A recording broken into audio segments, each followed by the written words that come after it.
Suyun yanğın söndürmədə istifadə olunması hamıya məlumdur. Lakin bu həmişə effektiv olmur. Belə ki, neft məhsulları, həmçinin elektrik naqillərində baş verən yanğın zamanı suyun istifadəsi təhlükəlidir. Videoya keçid etməzdən əvvəl kanala abunə olub bizlərə dəstək ola bilərsiniz. Su ilə yanaşı həmçinin karbon dioksitdən, yəni karbon qazından da istifadə olunur. Su və karbon qazı yanğın səthində təbəqə əmələ gətirib oksigen qazının daxil olmasının qarşısını alır. Beləcə yanğın sönməyə başlayır.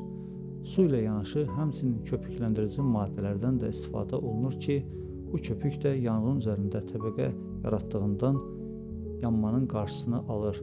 Əvvəllər yanğın söndürmədə xlorlu və bromlu halogenli törəmələrdən istifadə olunurdu ki, bunlar sonradan ekoloji təhlükəli, həmçinin toksik olduğundan tətbiqi məhdudlaşdırıldı. Müasir dövrümüzdə isə daha ekoloji, təmiz olan və az toksiki maddələrdən istifadə olunur. Bunlara misal olaraq FM200 markasında olan maddədən istifadə olunur ki, bunun da tərkibi heptafluoropropandır.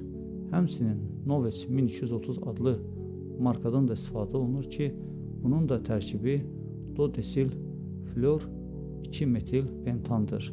Maraqlı məlumatların davamı üçün kanala abunə olub videoları bəyənməyi unutmayın.